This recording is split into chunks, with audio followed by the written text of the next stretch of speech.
ॐ श्री परमात्मने नमः। अथ श्री विष्णुसहस्रनाम स्तोत्रम् ध्यानम्। शान्ताकारं भुजगशयनं पद्मनाभं सुरेशं विश्वाधारं गगनसदृशं मेघवर्णं शुभांगं लक्ष्मीकान्तं कमलनयनं योगिभिर्ध्यानगम्यं वन्दे विष्णुं भवभयहरं सर्वलोकैकनाथम्। यस्य स्मरणमात्रेण जन्मसंसारबन्धनात् विमुच्यते नमस्तस्मै विष्णवे प्रभविष्णवे। नमः समस्तभूतानामादिभूताय भूभृते अनेकरूपरूपाय विष्णवे प्रभविष्णवे। वैशम्पायन उवाच श्रुत्वा धर्मानशेषेण पावनानि च सर्वशः युधिष्ठिरः शान्तनवं पुनरेवाभ्यभाषत। युधिष्ठिर उवाच किमेकं दैवतं लोके किं वाप्येकं परायणं स्तुवन्तः कं कमर्चन्तः प्राप्नुयुर्मानवाः शुभम्। को धर्मः सर्वधर्माणां भवतः परमो मतः किं जपन्मुच्यते जन्तुर्जन्मसंसारबन्धनात्। भीष्म उवाच जगत्प्रभुं देवदेवमनन्तं पुरुषोत्तमं स्तुवन्नाम सहस्रेण पुरुषः सततोत्थितः। तमेव चार्चयन्नित्यं भक्त्या पुरुषमव्ययं ध्यायन् स्तुवन्नमस्यंश्च यजमानस्तमेव च। अनादिनिधनं विष्णुं सर्वलोकमहेश्वरं लोकाध्यक्षं स्तुवन्नित्यं सर्वदुःखातिगो भवेत्। ब्रह्मण्यं सर्वधर्मज्ञं लोकानां कीर्तिवर्धनं लोकनाथं महद्भूतं सर्वभूतभवोद्भवम्। एष मे सर्वधर्माणां धर्मोऽधिकतमो मतः यद्भक्त्या पुण्डरीकाक्षं स्तवैरर्चेन्नरः सदा। परमं यो महत्तेजः परमं यो महत्तपः परमं यो महद्ब्रह्म परमं यः परायणं। पवित्राणां पवित्रं यो मङ्गलानां च मङ्गलं दैवतं देवतानां च भूतानां यो व्ययः पिता। यतः सर्वाणि भूतानि भवन्त्यादियुगागमे यस्मिंश्च प्रलयं यान्ति पुनरेव युगक्षये। तस्य लोकप्रधानस्य जगन्नाथस्य भूपते विष्णोर्नाम सहस्रं मे शृणु पापभयापहम्। यानि नामानि गौणानि विख्यातानि महात्मनः ऋषिभिः परिगीतानि तानि वक्ष्यामि भूतये। ॐ विश्वं विष्णुर्वषट्कारो भूतभव्यभवत्प्रभुः भूतकृद्भूतभृद्भावो भूतात्मा भूतभावनः। भूतात्मा परमात्मा च मुक्तानां परमागतिः अव्ययः पुरुषः साक्षी क्षेत्रज्ञोऽक्षर एव च। योगो योगविदां नेता प्रधानपुरुषेश्वरः नारसिंहवपुः श्रीमान् केशवः पुरुषोत्तमः। सर्वः शर्वः शिवस्थाणुर्भूतादिर्निधिरव्ययः सम्भवो भावनो भर्ता प्रभवः प्रभुरीश्वरः। स्वयंभूः शम्भुरादित्यः पुष्कराक्षो महास्वनः अनादिनिधनो धाता विधाता धातुरुत्तमः अप्रमेयो ऋषिकेशः पद्मनाभो मरप्रभु विश्वकर्मा मनुस्वष्ट स्थविष्टस्थविरो ध्रुवः अग्राह्यः शाश्वतः कृष्णो लोहिताक्षप्रतर्दनः प्रभूतस्त्रिककुब्धाम पवित्रं मङ्गलं परम् ईशानप्राणदप्राणो ज्येष्ठश्रेष्ठः प्रजापतिः हिरण्यगर्भो भूगर्भो माधवो मधुसूदनः ईश्वरो विक्रमी धन्वी मेधावी विक्रमक्रमः अनुत्तमो दुराधर्षः कृतज्ञः कृतिरात्मवान् सुरेशः शरणं शर्म विश्वरेताः प्रजाभवः अहः संवत्सरो व्यालः प्रत्ययः सर्वदर्शनः अजः सर्वेश्वरः सिद्धः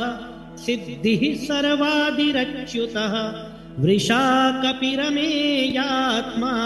सर्वयोगविनिःसृतः वसुर्वसुमना सत्यः समात्मा संमितः समः अमोघः पुण्डरीकाक्षो वृषकर्मा वृषाकृतिः रुद्रो बहुशिरा बभ्रुर्विश्वयोनिः शुचिश्रवाः अमृतः शाश्वतस्थाणुर्वरारोहो महातपाः सर्वगः सर्वविद्भानुर्विश्वक्सेनो जनार्दनः वेदो वेदविदव्यङ्गो वेदाङ्गो वेदवित्कविः लोकाध्यक्षः सुराध्यक्षो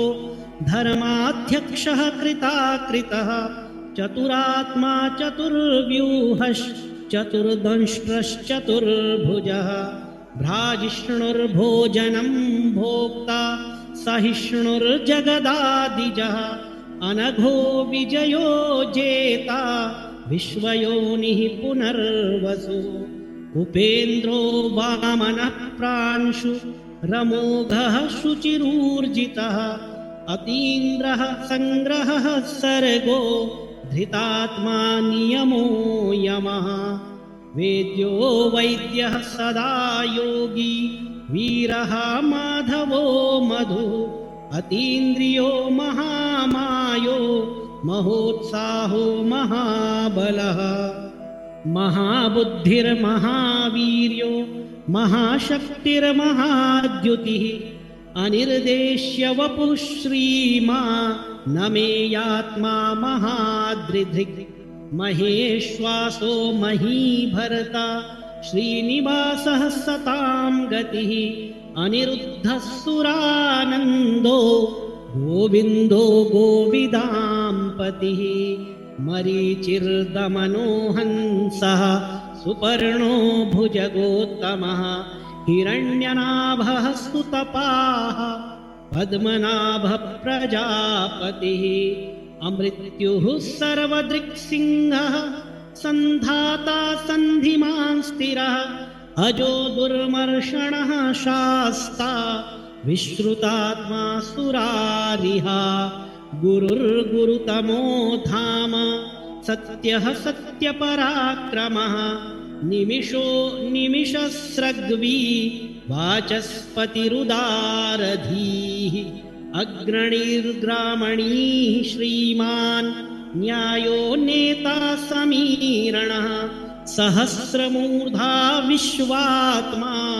सहस्राक्षः सहस्रपात् आवर्तनो निवृत्तात्मा संवृतः सम्प्रमर्दनः अहः संवर्तको वह्नि रनिलो धरणीधरः सुप्रसादः प्रसन्नात्मा विश्वधृक् विश्वभुक् विभुः सत्कर्ता सत्कृतः साधुर्जह्नुर्नारायणो नरः असंख्येयो प्रमेयात्मा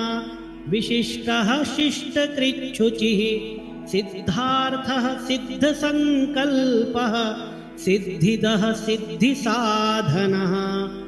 वृषा हि वृषभो विष्णुर्वृषपर्वा वृषोदरः वर्धनो वर्धमानश्च विविक्तः श्रुतिसागरः सुभुजो दुर्धरो वाग्मी महेन्द्रो वसुदो वसुः नैकरूपो बृहद्रूपः शिपिविष्टः प्रकाशनः ओजस्तेजोद्युतिधरः प्रकाशात्मा प्रतापनः रिद्धः स्पष्टाक्षरो मन्त्रश्चन्द्रांशुर्भास्करद्युतिः अमृतांशुद्भवो भानुः शशबिन्दुः सुरेश्वरः औषधं जगतः सेतुः सत्यधर्मपराक्रमः भूतभव्यभवन्नाथः पवनः पावनो नलः कामः कामकृत्कान्तः कामः कामप्रदप्रभुः युगादिकृद्युगावर्तो नैकमायो महाशनः अदृश्यो व्यक्तरूपश्च सहस्रजिदनन्तजित् इष्टो विशिष्टः शिष्टेष्टः शिखण्डी नहुषो वृषः क्रोधः क्रोधकृत्कर्ता विश्वबाहुर्महीधरः अच्युतः प्रथितप्राणः प्राणदो वासवानुजः अपां निधिरधिष्ठानमप्रमत्तः प्रतिष्ठितः स्कन्दः स्कन्दधरो धुर्यो वरदो वायुवाहनः वासुदेवो बृहद्भानु रादिदेवः पुरन्दरः अशोकस्तारणस्तारः शूरः शौरिर्जनेश्वरः अनुकूलः शतावर्तः पद्मी पद्मनिभेक्षणः पद्मनाभो रविन्दाक्षः पद्मगर्भः शरीरभृत् महर्धिरिद्धो वृद्धात्मा महाक्षो गरुडध्वजः अतुलः शरभो भीमः समयज्ञो हविर्हरिः सर्वलक्षणलक्षण्यो लक्ष्मीवान् समितिञ्जयः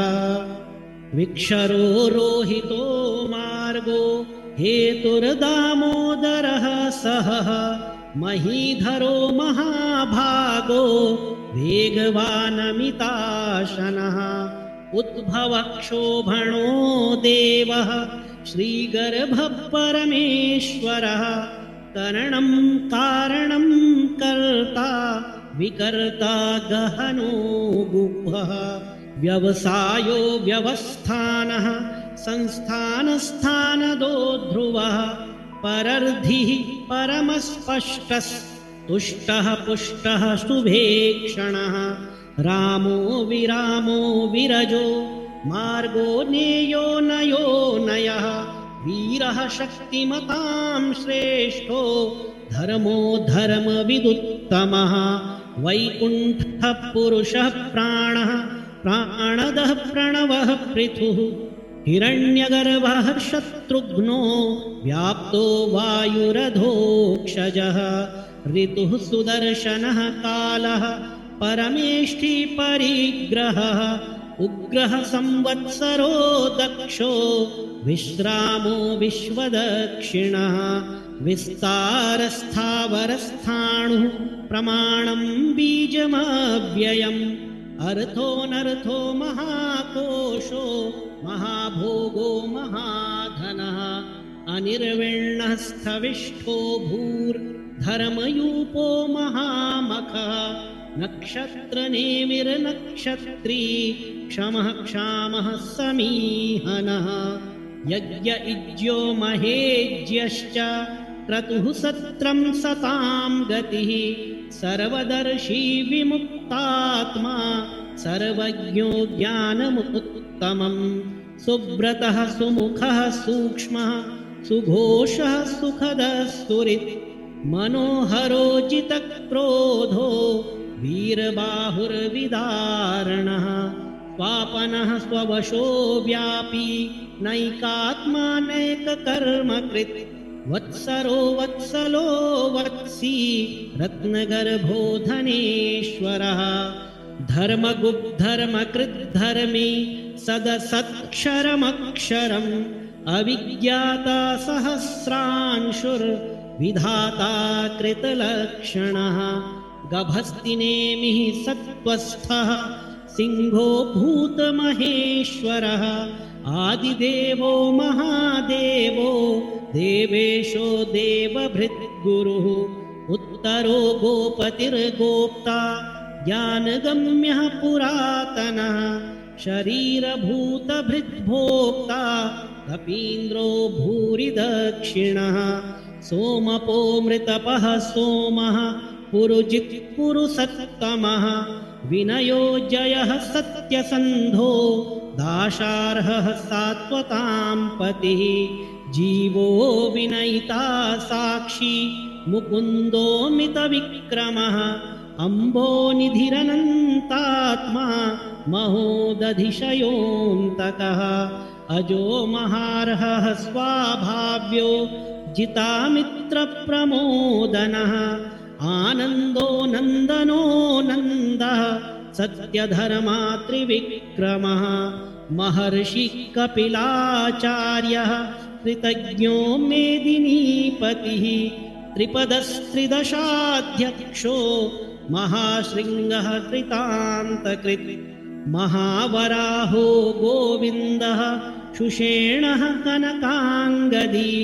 गुह्यो गभीरो गहनो गुप्तश्चक्रगदाधरः वेधाः स्वाङ्गोजितः कृष्णो दृढः सङ्कर्षणोच्युतः वरुणो वारुणो वृक्षः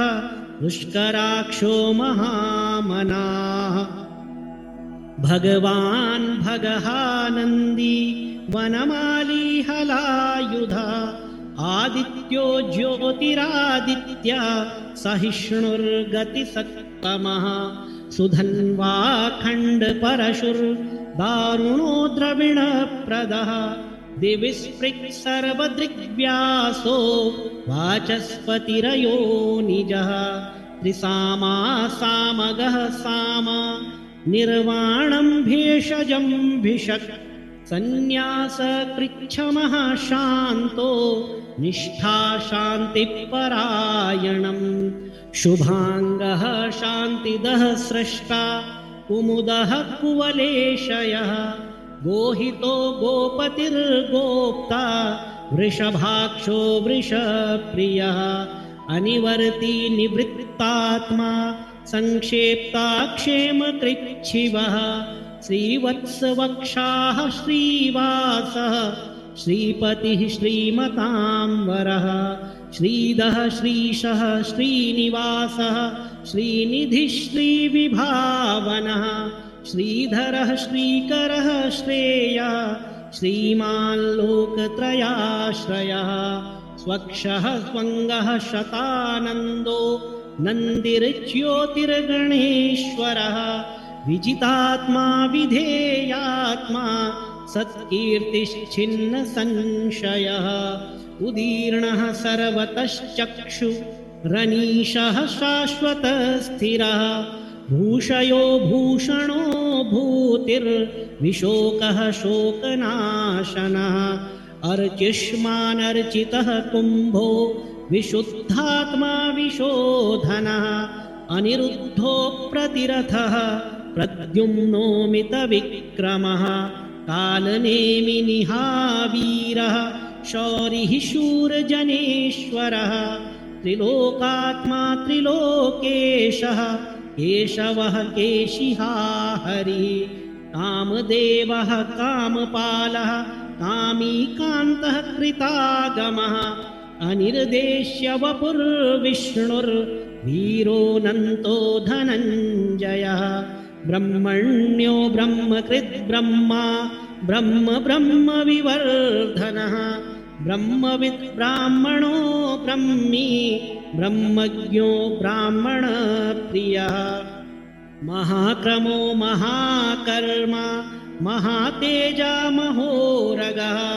महाक्रतुर्महायज्वा महायज्ञो महाहविः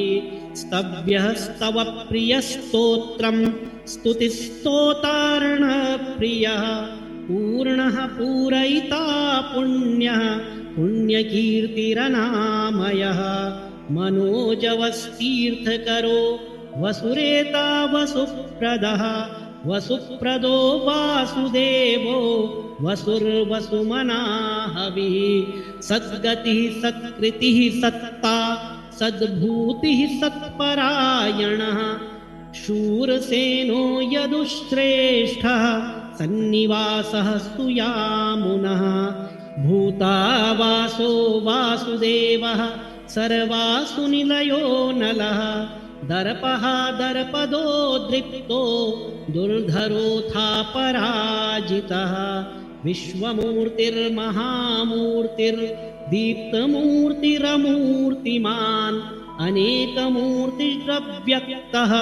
शतमूर्तिः शताननः एकोनैकसवः कः किं यत्तत्पदमनुत्तमं लोकबन्धुर्लोकनाथो माधवो भक्तवत्सलः सुवर्णवर्णो हेमाङ्गो वराङ्गश्चन्दनाङ्गदी वीरः विषमः शून्यो घृताशीरचलश्चलः अमानी मानदो मान्यो लोकस्वामी त्रिलोकधिक् सुमेधा मेधजो धन्यः सत्यमेधाधराधरः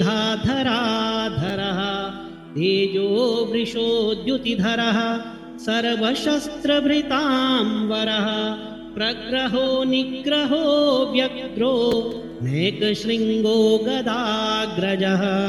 चतुर्बाहुश्चतुर्व्यूहश्चतुर्गतिः चतुरात्मा चतुर्वेदविदेकपात् समावर्तो निवृत्तात्मा दुर्जयो दुरतिक्रमः दुर्लभो दुर्गमो दुर्गो दुरावासो दुरारिहा शुभांगो लोकसारंगः सुतन्तुस्तन्तुवर्धनः इन्द्रकर्मा महाकर्मा कृतकर्मा कृतागमः उद्भवः सुन्दरः सुन्दो रत्ननाभः सुलोचनः अर्को वाजसनः शृङ्गी जयन्तः सर्वविजयी सुवर्णबिन्दुरक्षोभ्यः सर्ववागीश्वरेश्वरः महारदो महागर्तो महाभूतो महानिधि कुमुदः कुन्दरः कुन्दः पर्जन्यः पावनो नीलः अमृताशोऽमृतवपुः सर्वज्ञः सर्वतोमुखः सुलभः सुव्रतः सिद्धः शत्रुजिच्छत्रुतापनः न्यग्रोधोदुम्बरोऽश्वत्थश्चाणूरान्ध्रनिषूदनः सहस्रार्चिः सप्तजिह्वः सप्तैधाः सप्तवाहनः अमूर्तिरनभोचिन्त्यो भयनाशनः अणुर्बृहत्कृशस्थूलो गुणभिन्निर्गुणो महान् अधृतः स्वधृतः स्वास्यः प्राग्वंशो वंशवर्धनः भारभृत्कथितो योगी योगीशः सर्वकामदः आश्रमः श्रमणः क्षामः सुपर्णो वायुवाहनः धनुर्धरो धनुर्वेदो दण्डो दमयिता दमः अपराजितः सर्वसहो नियन्ता नियमो यमः सत्त्ववान् सात्विकः सत्यः सत्यधर्मपरायणः अभिप्रायः प्रियार्होर्हः प्रियकृत्प्रीतिवर्धनः विहाय सगतिर्ज्योतिः सुरुचिर्हुतभुग्विभुः रविर्विरोचनः सूर्यः सविता रविलोचनः अनन्तो हुतभुग्भोक्ता सुखदो नैकजोऽग्रजः अनिर्विण्णः सदा मर्षि लोकाधिष्ठानमद्भुतः सनातनतमः कपिलः कपिरप्ययः स्वस्तिदः स्वस्तिकृत् स्वस्ति स्वस्ति भुक् स्वस्ति दक्षिणः अरौद्रः कुण्डलीचक्री विक्रम्योर्जितशासनः शब्दातिगः शब्दसः शिशिरः शर्वरीकरः अक्रूरः पेशलो दक्षो दक्षिणः क्षमिणाम्बरः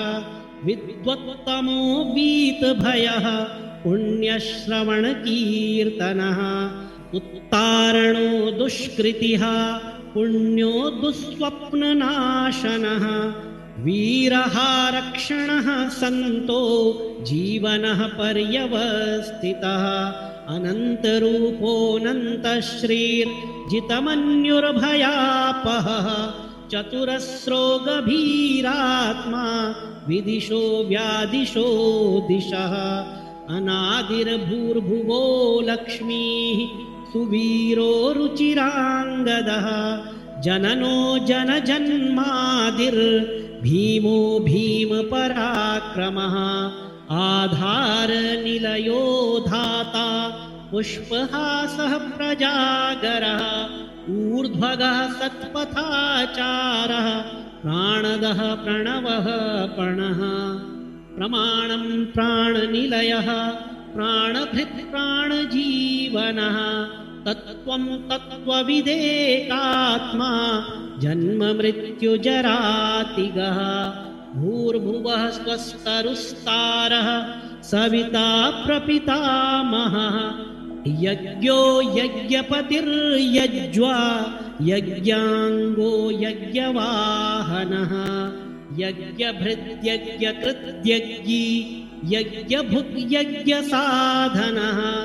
यज्ञान्तकृत्यज्ञगुह्या मन्नमन्नाद एव च आत्मयोनिः स्वयं जातो वैखानः सामगायनः देवकीनन्दनः स्रष्टा क्षितीशः पापनाशनः शङ्खभृन्नन्दकी चक्री शार्ङ्गधन्वा गदाधरः रथाङ्गपाणिरक्षोभ्यः सर्वप्रहरणायुधः सर्वप्रहरणायुध ॐ नम इतीदं कीर्तनीयस्य